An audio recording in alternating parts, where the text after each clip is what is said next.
delighted on behalf of Good Housekeeping to give this award to Rose Molokoane.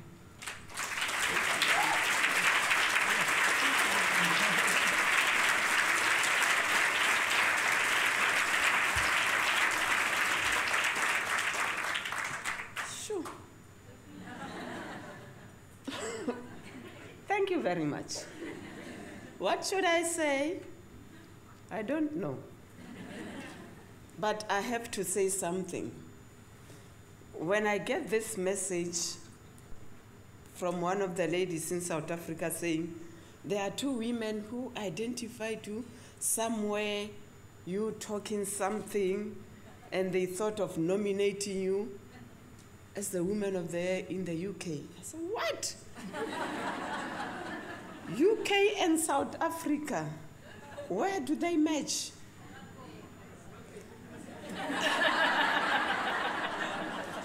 I was frightened. Then I said, okay, maybe I will meet with many people from Africa, South Africa. But then when I was told, you are the only person outside UK, I just then started to tremble. I said, how am I going to face these people? How am I going to do it?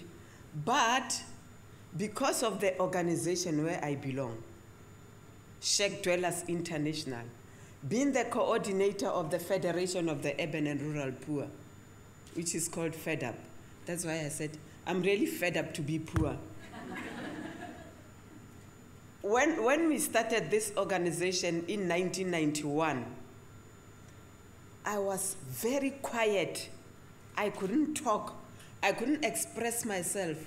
I remember there was this young man, he is now the president of Sheikh Dwellers International, staying in the streets of Mumbai, called Jokin.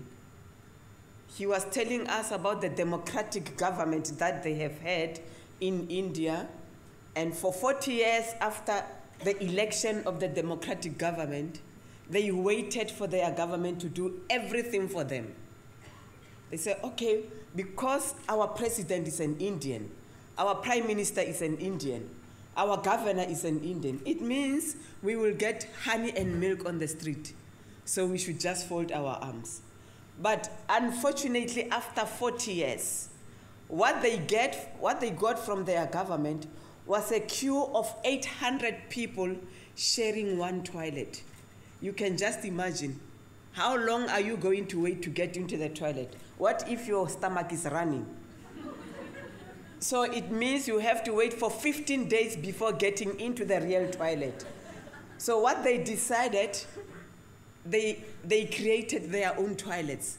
Then I said to Jokin, I want to see this toilet. So I was fortunate to be the first informal settler to get into a flight. I was so trembling. A flight, I'm going to die up there. But I will pray my God that I go to India to see this toilet of 800 people. When I get to India, from the airport we were driving with this matatu, this small anyana bicycles. The first thing that we noticed with my colleagues, we started to cry. We said, but he said there's a toilet. The toilet, the result of the toilet was shit along the street. Because people resorted to shit on the street because there was nowhere to go. There's no place to stay. They are still staying at the pavements of the big city of India, which is Mumbai. But you know what impressed me most were the women of India. They said, we are homeless, we are landless, we don't have anywhere to stay. We are poor, but we are not hopeless. They decided to stand up and say, we want to do things for ourselves. They started savings. Those people are not educated at all. They didn't know how to write their names. They didn't know how to talk to their government, the municipalities. But the savings that they started brought them together. The love that they had amongst each other made them to understand that poverty is something that should not pull you down. Poverty is an issue that you should put on the table and create an agenda out of it and discuss that agenda. Come up with a solution to address the poverty. I copied the love from the women in India.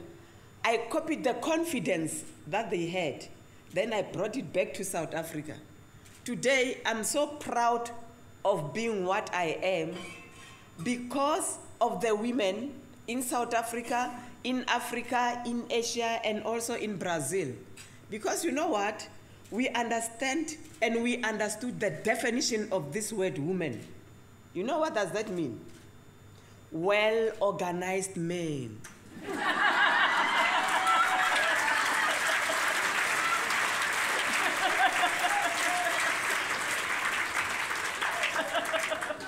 We agreed to ourselves that we are well-organized men. The first W stands for well, 0 stands for organized, and the last 3 alphabets stand for men. Behind every successful man, there's a woman.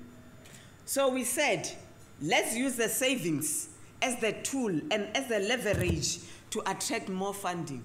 Let's say, as the poor people, we can be poor, but we can be not educated, but we are the unprofessional professionals because we can do things for ourselves. It is because of the savings, 1 rand, 2 rand, £1, 50 pence, that we collect together. We are not using that money as ordinary money. We are using that money to collect the people to come together. We are building a woman so that the woman can build a family, so that the family can build a neighborhood. Then the neighborhood should build a community. At the end of the day, the community should build a society. Then we end up having this nation that is coming together today. I say, women, let's be proud of ourselves. This award, I am so happy that it was brought to me through my name, but it doesn't belong to me. It belongs to those women, those who were deprived the opportunity to show their strength. The women who said, yes, we are ready to stand up and change our own lives. It's not easy to change the mindset of one poor person. But as a leader of my organization, when I see one old woman getting into a house, I become rich. When I see one woman having a 50 square meter plot to build her house, I become rich. When I see women understanding how to manage their own finances, I become the Prime Minister. Today, I'm really the president of the poor women of the world. I was able to organize over 26 countries around the world. Over 5 million women around the world has agreed to say, Rose, we follow you. We will do it. There's nothing impossible to a willing man. What I'm trying to say today, I'm appreciating this award, but it is dedicated to the Shack Dwellers International Women. It is dedicated to the Federation of the Urban and Rural Poor in South Africa.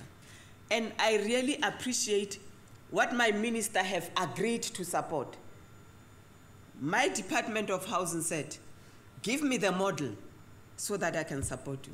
Then we said, we will continue to save, we will continue to organize poor women, we will continue to raise the voice of the poor women, we will continue to always stop you as the formal world to use us, poor people, as the subject of your discussion. But we will want you to create us as your partners to come up with a solution to address our homelessness, our landlessness, and our poverty. Because it is us who can do the better world. Professionals, educated people, ministers, presidents, they can discuss, they can sign documents, but we ordinary women from ordinary poor communities are the only people that can change the world